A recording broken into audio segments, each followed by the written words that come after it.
The autumn sun cast long shadows through the living room windows of the suburban home John had worked so hard to provide for his family. His calloused fingers wrapped around a coffee mug that had long since gone cold. His eyes fixed on the family portrait hanging above the fireplace. The photograph, taken just a year ago, showed smiles that now felt like relics of a different era. William stood proud in his baseball uniform, and Emma clutched her favorite stuffed rabbit. Gloria's smile, John now realized, had never quite reached her eyes. Even then, the hardwood floors creaked beneath his feet as he moved closer to the photo, studying the subtle details he had missed before. The way Gloria positioned herself slightly apart from the rest of them. Her designer watch was prominently displayed, and her posture already suggested the growing distance that would become a chasm. The sharp staccato of heels against hardwood interrupted his contemplation. Gloria swept into the room like a corporate storm. Her charcoal Armani suit was perfectly pressed. She held a tablet in one hand and a premium leather briefcase in the other. The subtle scent of her expensive French perfume filled the air. "The permission slip for William's field trip is on the counter," John said in a neutral tone. "It needs your signature." Gloria barely glanced up from her tablet. "Just sign it for me," she said. "You know my schedule is packed." The school specifically requested both parents' signatures for the overnight science camp. She exhaled sharply, her manicured fingers tapping an impatient rhythm on her tablet. "Fine. Where is it?" John retrieved the form and watched as she scrawled her signature without reading a word. Her wedding ring caught the morning light. The same modest diamond he had proposed with before her promotions, before success transformed her into someone he barely recognized. "William's science fair is next week," John added. The school had called again, hoping both parents could attend. Gloria's tone dripped with condescension. "Another riveting evening of baking soda volcanoes and papier-mâché solar systems. Sorry, but I have a board meeting that day. Some of us have actual responsibilities beyond school functions." The casual dismissal of their son's achievements sent a familiar surge of anger through John's chest.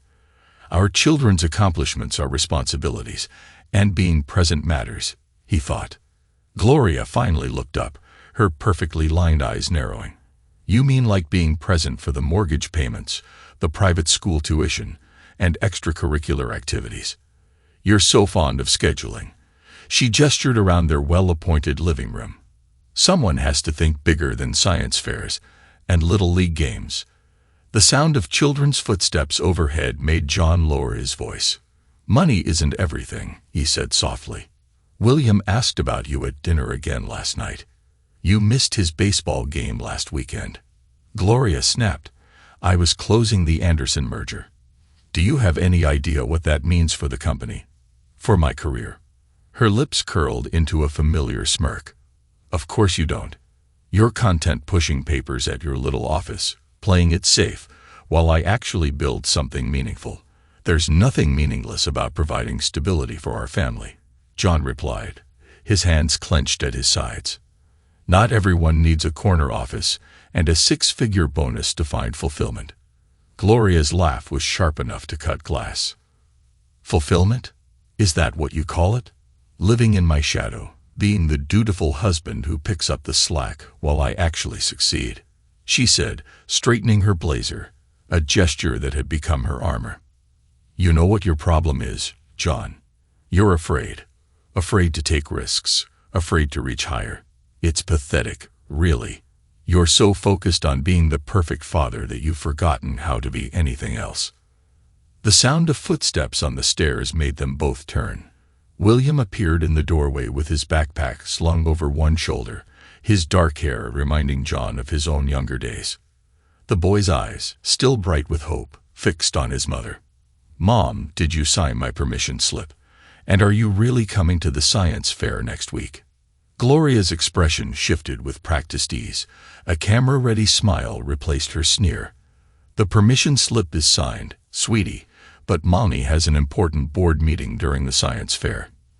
You understand, don't you? These meetings determine the future of the company."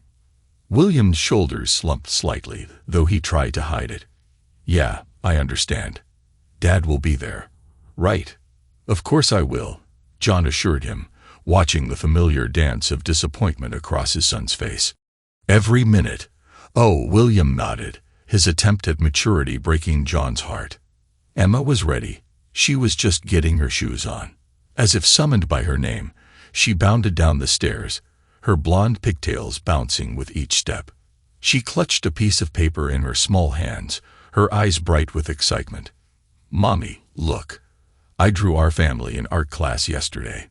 See, that's you in your work clothes, Daddy with his coffee mug, William playing baseball, and me with Mr. Whiskers. She thrust the drawing toward Gloria, pride radiating from every pore. Gloria barely glanced at the artwork. Not now, honey. Mommy's running late for a critical meeting. John, make sure they do their homework tonight. I have a dinner meeting with the board members. Another late night. John asked, already knowing the answer but wanting the children to hear it. Gloria paused at the door, her hand on the handle. Some of us have priorities beyond domestic bliss. The Anderson merger won't close itself, she said. With that, she was gone, leaving behind a lingering scent of her perfume and the heavy silence of her absence. Emma's small voice broke the quiet. Daddy, don't you want to see my drawing? John knelt down and took the slightly crumpled paper from her hands. Of course I do, sweetheart. Tell me all about it. As Emma launched into a detailed explanation of her artistic choices, John caught William's eye. The boy gave him a small, understanding smile that said, "We know how this goes." After dropping the children at school, John sat in his parked car for a long moment, replaying the morning's events. The weight of Emma's drawing pressed against his chest as he carefully tucked it into his shirt pocket. The Crayon family smiled up at him. His phone buzzed with a text from Andrew. Missed you at the gym yesterday. Drinks tonight. Need to talk. John stared at the message, an unsettling feeling creeping up his spine. Andrew, his best friend since college, had been acting increasingly strange over the past few months. Their weekly basketball games had become sporadic, and their conversations stilted. The easy camaraderie built over 15 years had been replaced by something else. Often he typed back a non-committal, maybe. Let me check at home first. The response was immediate. Come on, man. Important. At my office. John went through the motions of his workday. As a senior project manager at a construction firm, his job required attention to detail and careful planning, skills Gloria dismissed as playing it safe. Yet these same skills had kept their family stable through her early career struggles and the lean years before her meteoric rise to executive status. Hey, John, his assistant Sarah poked her head in. The contractors for the Riverside development need the updated permits. He nodded gratefully for the distraction. Thanks, Sarah. I'll handle it now. The afternoon passed in a blur of meetings and phone calls.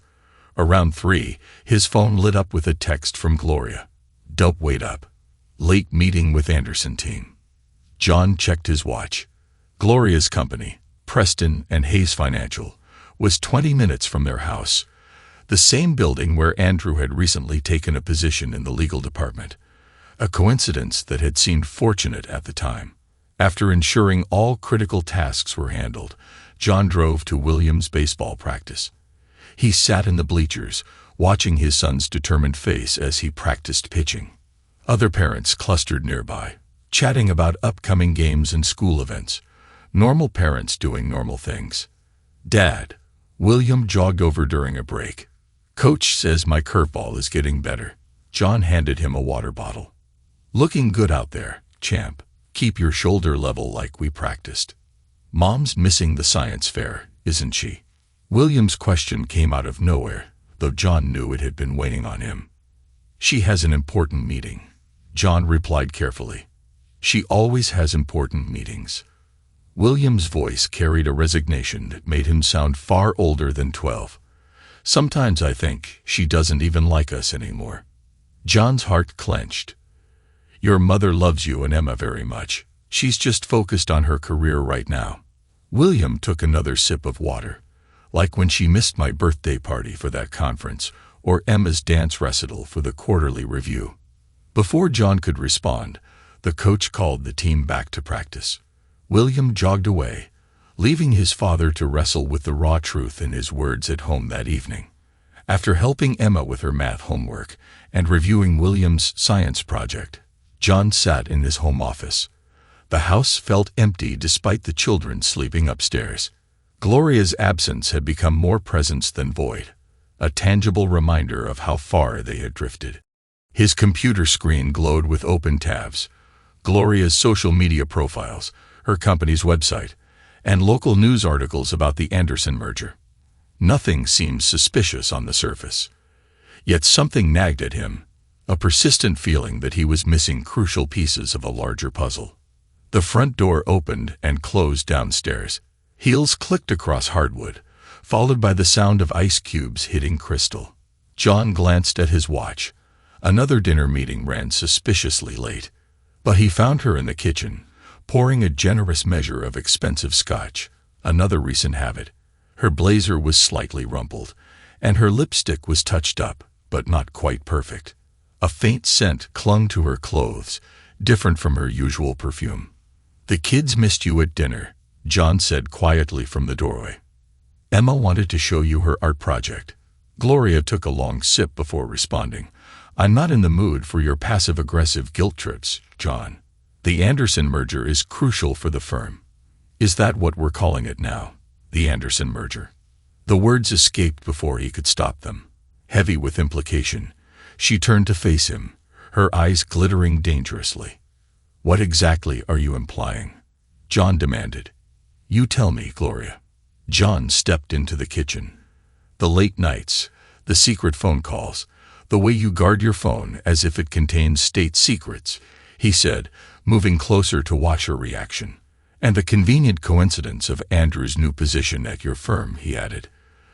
Gloria's laugh held no warmth. "Oh, this is rich. The dutiful husband finally grows a backbone. Tell me, John, did you spend all day building these little theories instead of pushing papers? Answer the question, Gloria. What's really going on with these late nights?" She set her glass down with deliberate care. "You want answers? Fine. I've outgrown this domestic prison. Every day I walk into that office, I'm reminded of what real success looks like and what real passion feels like." Her lips curled into a cruel smile. "While you're here playing house, I'm building an empire." "An empire?" John asked, his voice steady despite the rage building in his chest. "Is that what you call betraying your family?" "Betraying?" Gloria stepped closer. "Let me tell you something about betrayal, John. The real betrayal is settling for mediocrity when you're capable of so much more. The real betrayal is watching your spouse refuse to grow and reach higher. And the children, don't you dare use them as shields," she snapped. "They'll understand someday. Understand that their mother refused to be caged by suburban monotony." John studied her face, the face he'd loved for 15 years, the face that had smiled at him across the altar and beamed with joy at their children's births. Now it was a stranger's face twisted with contempt. "You want truth, John. Here's your truth," Gloria declared, squaring her shoulders, every inch the corporate executive delivering bad news. "I'm not your property. I'm opening our marriage, whether you want it or not," she stated. The words hung in the air like poison. "What?" John asked. "You heard me," she replied with a cruel, confident smile. "I'm a successful, powerful woman. I deserve to experience everything life has to offer. If you can't handle that, it's your problem, not mine." The pieces clicked in place with sickening clarity. The late nights, Andrew's strange behavior, the lingering scent of an unfamiliar perfume. "It's Andrew, isn't it?" John said, his voice dangerously quiet. "My best friend, the man who stood as my best man at our wedding." Gloria's slight widening of her eyes confirmed it before she could compose herself. "You're being paranoid. How long?" John asked, the words feeling like glass in his throat. "How long have you been sleeping with my best friend?" he demanded. Does it matter? Gloria replied with a hollow laugh, echoing off the granite countertops. You're so concerned with appearances, with being the perfect father and husband. It's suffocating. Andrew understands ambition, understands passion. When was the last time you took a risk, John? When was the last time you did anything that wasn't safe and predictable? We have children. John's voice shook with controlled fury. A family. Does that mean nothing to you? Oh, please, Gloria retorted, rolling her eyes as she reached for her glass. Don't act so shocked. This isn't the 1950s. Modern marriages evolve. Adapt. But you wouldn't understand that, would you? You're too busy clinging to outdated ideals of loyalty and commitment. Blood roared in John's ears. Images flashed through his mind. William's resigned smile at baseball practice. Emma's crumpled drawing. Andrew laughing at dinner countless times. You're right about one thing, he said, his voice deadly calm. I am loyal to our children, to my principles, and I won't let you destroy this family with your selfish choices. Gloria laughed again, a sharp, mocking sound. Let me. You don't let me do anything, John. I make my own choices, and right now, I'm choosing to live life on my terms. If you can't handle that, well, she shrugged as she reached for the scotch bottle. That's why divorce lawyers exist. If that's what you want, John said, his eyes never leaving her face, then you'll get it. But don't think for a second I'll roll over and let you destroy our children's lives with your selfishness.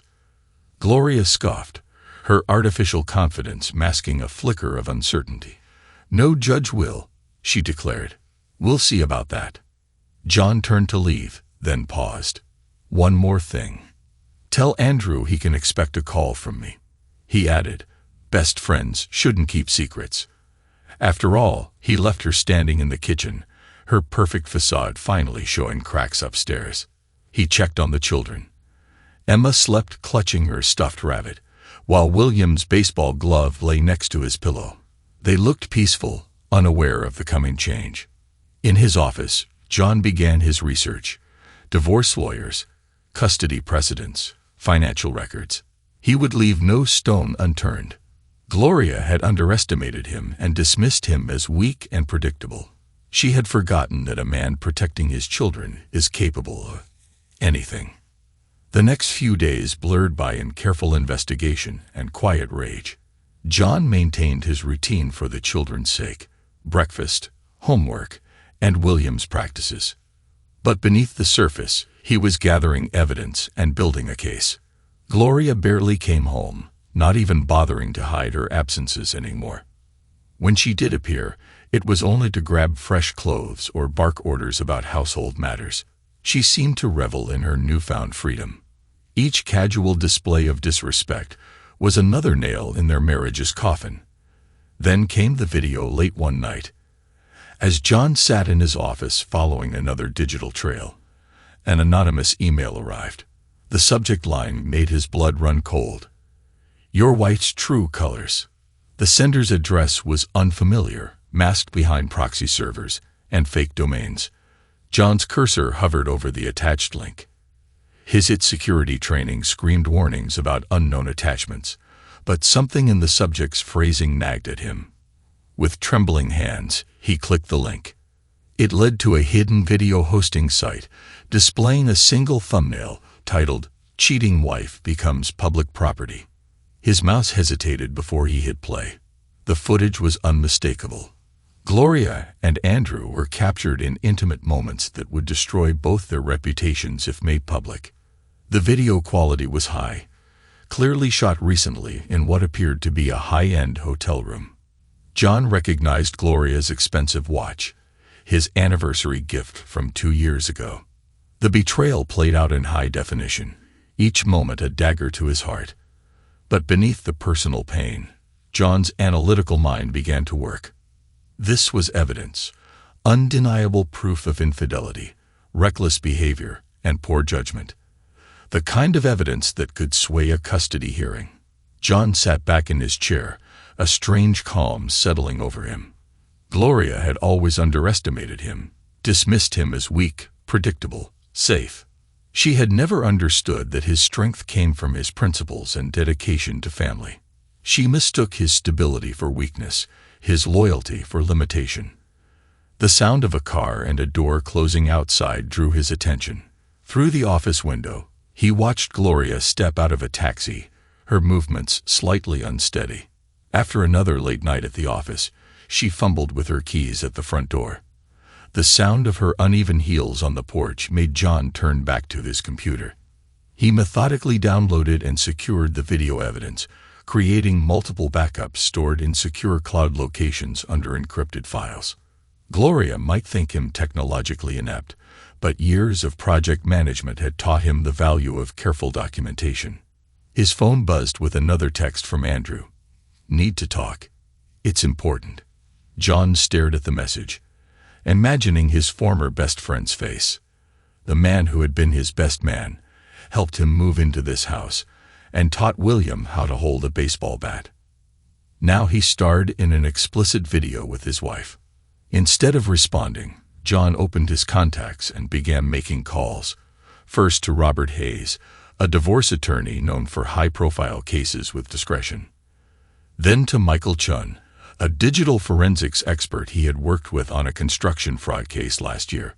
The pieces were falling into place. While Gloria played at being a corporate power player and dismissed him as boring and predictable, John had been building his own network of professionals.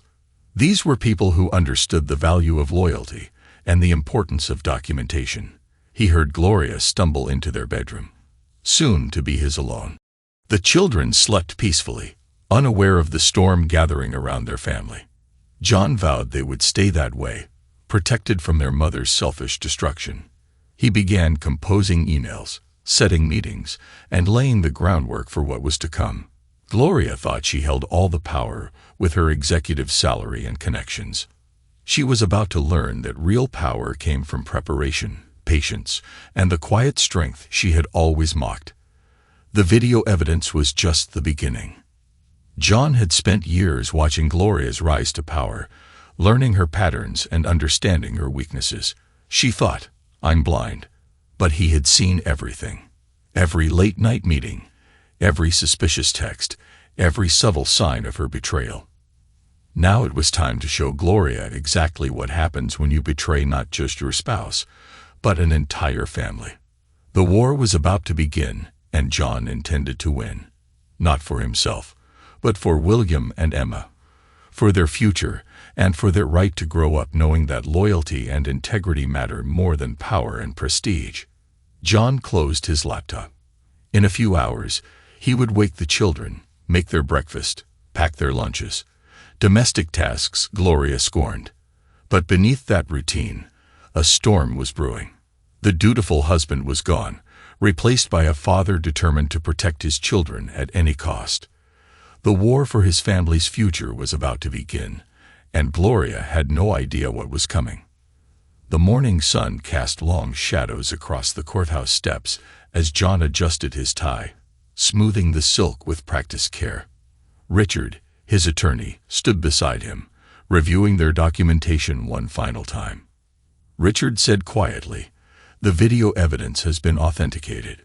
We also have bank records showing room charges at the Mason Heights Hotel, coded as business meetings on our corporate card, and the children's school attendance logs.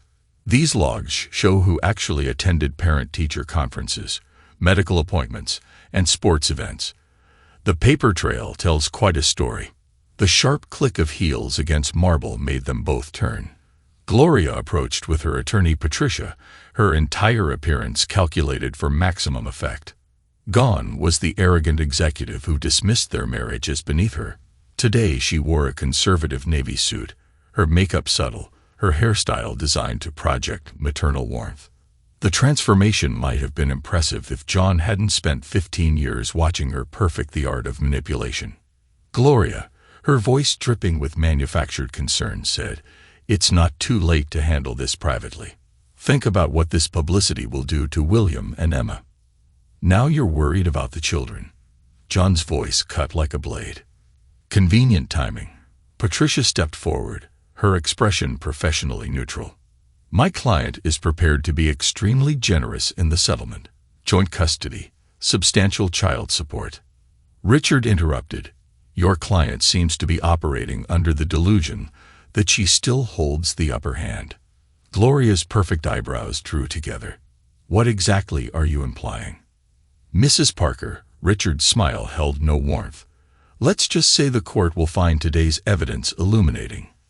Before Gloria could respond, the court officer emerged. Parker versus Parker, Judge Elizabeth presiding. All parties, please enter. The courtroom's oak-paneled walls seemed to absorb the tension as they filed in. John noted how Gloria positioned herself to face the judge's bench, another calculated performance. In the gallery, he caught sight of Andrew slipping into the back row, trying to blend into the background. His former best friend looked haunted. Judge Elizabeth entered in robes flowing as she took her seat, her eyes sharp with decades of experience. She scanned the courtroom before focusing on the documents. Before we begin these proceedings, I want to establish several points.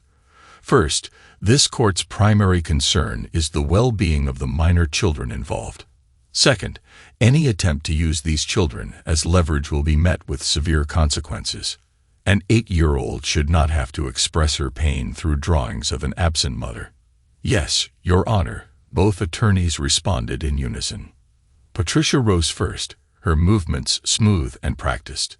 Your Honor, my client is a devoted mother who has provided an exceptional standard of living for her children. Her success in the corporate world should be viewed as an asset, not a liability. Mrs. Parker has ensured her children want for nothing, attending the finest schools and enjoying every advantage. Objection. Richard's voice cut through the rhetoric. Counsel is attempting to equate financial provision with parental fitness. Sustained, Judge Elizabeth stated. Please focus on relevant parental qualifications. Patricia adjusted her approach. Your Honor, we have documentation showing my client's consistent financial support and involvement in selecting the best educational opportunities. If I may. Richard stood. We have evidence demonstrating that Mrs. Parker's involvement in her children's lives has been limited to financial transactions and occasional appearances when it suited her schedule. He continued, moreover, we have compelling evidence of behavior that directly questions her fitness as a primary caregiver. Your Honor, I'd like to call our first witness, Mary, the children's psychologist. Mary approached the witness stand, her professional demeanor commanding attention. After being sworn in, she settled into the chair, meeting the judge's gaze with quiet confidence. Dr. Mary, please share your observations regarding the Parker children. Richard began. Over the past 6 months, I've conducted weekly sessions with both William and Emma Parker. William, age 12, displays concerning patterns of parentification, taking on adult responsibilities beyond his years. He frequently mentioned being responsible for his sister's emotional well-being during their mother's absences. Gloria shifted in her seat, her perfectly manicured nails drumming silently on the table. Could you elaborate on these absences? Richard prompted. William described numerous missed events. Baseball games, science fairs, parent-teacher conferences. When asked about his mother's availability, he quoted her saying, "Ward meetings matter more than baseball games." The emotional impact of such dismissals is significant. Objection. Patricia stood. Hearsay. Your Honor, Dr. Mary is testifying to direct observations and statements made during therapeutic sessions, which fall under professional observation exceptions, Richard argued. Overruled, Judge Elizabeth stated. Continue. Dr. Mary continued, her professional tone making the observations even more damning. In one particularly telling session, Emma created a family scene where the mother figure was represented by a paper doll, facing away from the family. When asked about this choice, Emma said, "Mommy's always looking at her phone or talking about important people who aren't us." John watched Gloria's face as each word struck home. Her carefully constructed mask began to slip, showing cracks in her composed facade. Dr. Mary, in your professional opinion, how has Mrs. Parker's behavior affected the children's emotional development? Richard asked. Both children exhibit signs of attachment insecurity and emotional neglect. William has developed inappropriate caretaking behaviors, sacrificing his own childhood needs, and Emma shows regression in social skills with increasing anxiety about abandonment, Dr. Mary replied. Dr. Mary, couldn't these behaviors simply indicate normal adjustment difficulties for having a working mother? Patricia pressed. The issues go far beyond normal adjustment. Many children have working parents without this level of emotional distress. The concern is not Mrs. Parker's career. It's her pattern of prioritizing personal gratification over her children's emotional needs, Dr. Mary stated firmly. Isn't it possible that you're interpreting normal childhood behaviors through an overly critical lens? Patricia questioned. I have 15 years of experience working with children of divorced parents, Dr. Mary countered. The Parker children's distress patterns are consistent with emotional neglect and abandonment anxiety. Emma's recent art therapy sessions show increasing use of dark colors and isolated figures, while William's assessments indicate elevated stress levels far beyond the normal range. The testimony continued, each detail building a damning picture of Gloria's maternal neglect. John noticed Andrew shifting uncomfortably as Mary described how the children had begun picking up on their mother's secret phone calls and special meetings. After Mary's testimony, Richard called William's baseball coach, Michael, to the stand. Mr. Michael, how long have you been coaching William Parker? 3 years now, Michael replied, adjusting his collar. He's one of my most dedicated players. Could you describe the parental involvement you've observed? Richard asked. Michael nodded, glancing briefly at John. Mr. Parker hasn't missed a single game or practice unless there was a serious work commitment. Even then, he makes sure William has support. Mrs. Parker, he paused. I've seen her exactly twice in 3 years. Could you tell us about William's championship game last season? Richard inquired. Michael's voice grew stern. It was William's first time pitching in a championship. He practiced for weeks. Mr. Parker arranged with work to be there early and helped set up the field. Mrs. Parker promised she would come, but William kept looking at the stands between innings. She never showed. Did she explain her absence? Richard asked. She sent a text during the 7th inning saying some client meeting ran long. Michael replied with clear disapproval. William pitched a complete game shutout that day. His mother missed it for a dinner meeting, he added. Patricia objected. Objection, Your Honor. One missed game hardly constitutes. Please respond only to questions asked. Mr. Michael, Judge Elizabeth admonished. Richard produced a document. Your Honor, I have William's complete game and practice schedule with annotated parental attendance records. They paint a clear pattern. As evidence mounted, Richard called Emma's art teacher, Laura, to the stand. Mrs. Laura, please describe Emma's recent artwork, he asked. Laura lifted several drawings. These are from the past 6 months. You can see a clear progression.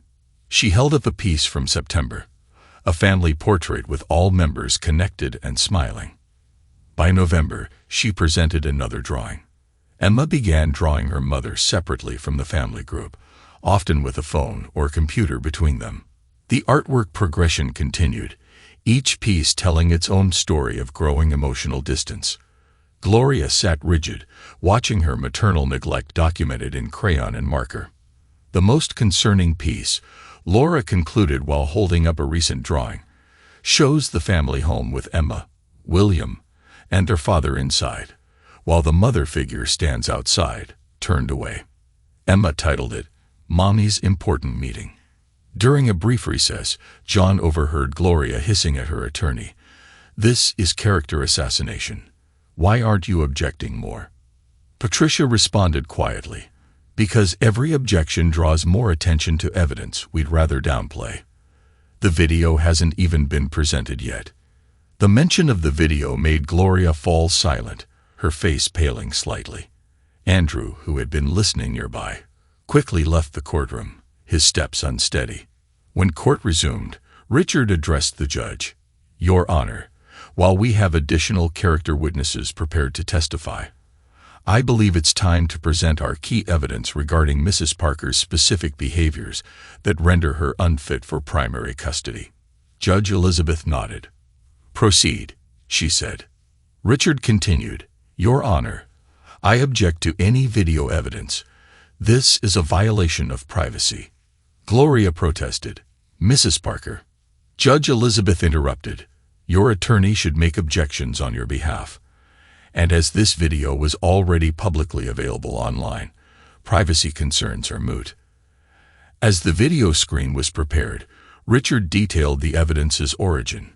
This video, titled Cheating Wife Becomes Public Property, was posted on multiple platforms. It shows Mrs. Parker and Mr. Andrew engaged in intimate activities in the Mason Heights Hotel, activities charged to her corporate account as business meetings. Gloria's face drained of color. In the gallery, Andrew slumped lower in his seat. Additionally, Richard added, metadata from the video confirms it was taken during William's school science fair, an event Mrs. Parker claimed she missed due to a critical board meeting. Judge Elizabeth watched the first minute of footage before raising her hand. I've seen enough. The full video will be entered into evidence, but need not be played in open court. Patricia rose desperately. While my client acknowledges certain indiscretions, they have no bearing on her parental capabilities. No bearing, Richard said, his voice carrying controlled anger. Your Honor, Mrs. Parker didn't just commit infidelity. She flaunted it, recorded it, and risked exposing our children to this evidence. Her recklessness demonstrates severely impaired judgment. Judge Elizabeth turned to Gloria. Mrs. Parker, would you like to make a statement regarding these events? Gloria stood, smoothing her skirt with trembling hands. Your Honor, I admit to errors in judgment, but I'm a successful executive who has provided my children with every advantage. They have the best schools and the finest opportunities. Mrs. Parker, the judge interrupted, I've heard extensive testimony about what your children have. I'm more concerned with what they lack: stability, emotional support, a mother who prioritizes their needs over personal gratification. I love my children. Love without action is meaningless in this court. The evidence shows a pattern of neglect masked by financial provision. Money is not a substitute for parenting. The judge reviewed her notes before continuing. This court has considered all evidence, including character testimonies and the children's statements. The video evidence, while salacious, is less concerning than the pattern of emotional neglect it represents.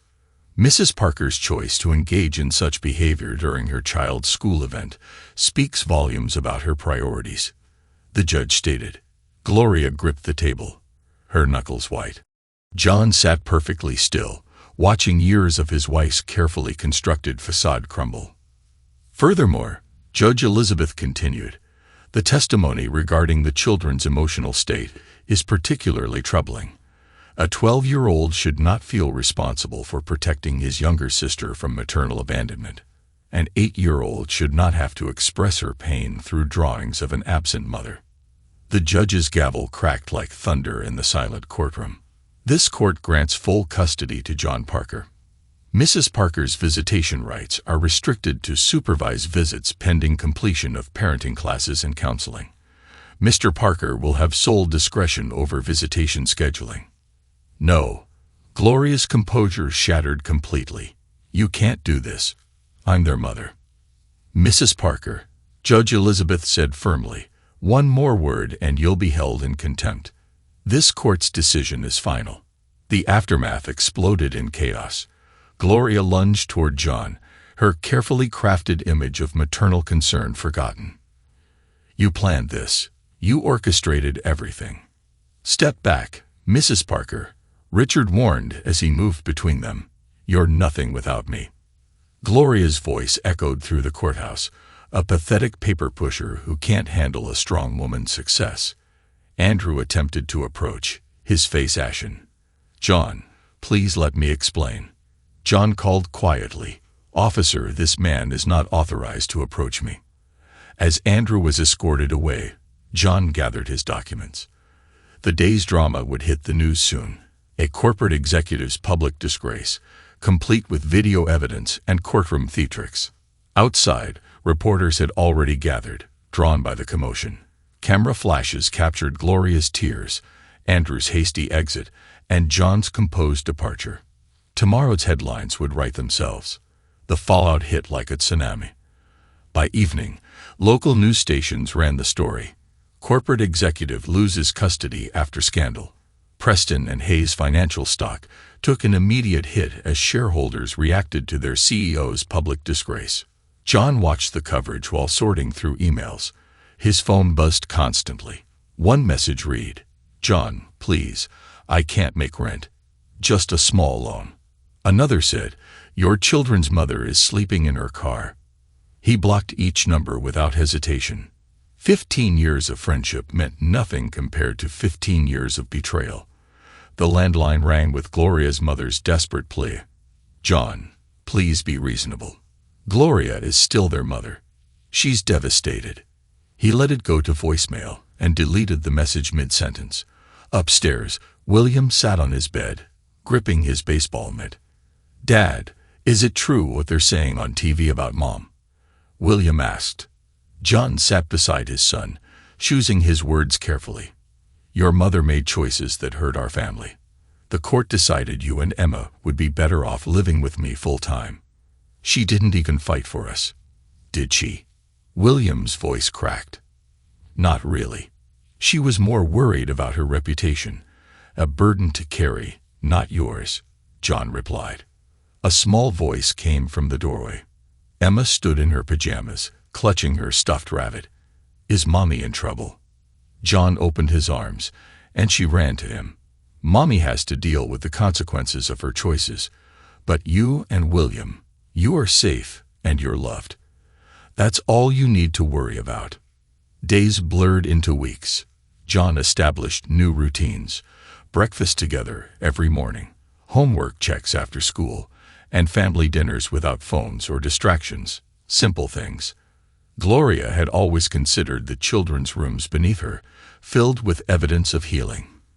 Emma's artwork now featured brighter colors, and William's baseball trophies were displayed proudly. Their home felt lighter, as if Gloria's absence had lifted a shadow. Then came the attempts at contact. First, Gloria appeared at William's baseball game, designer sunglasses hiding red eyes. Security escorted her out before she could approach the children. She tried at Emma's school next, sending expensive gifts to the office, which John donated to charity. Her emails grew increasingly desperate. "You can't keep my children from me. I'll hire better lawyers. Everything I did was for this family. My therapist says I'm making progress." Each message went straight to a special folder for Richard to review. One evening, John's intercom buzzed. The security guard's voice crackled. "Mr. Parker, Mrs. Parker is here demanding entry. Says it's an emergency," through the security camera. He watched Gloria arguing with the guard. Her channel suit was wrinkled, her hair disheveled. The corporate armor was cracking. "No entry," John replied. "Reminder, all contact must go through our lawyers."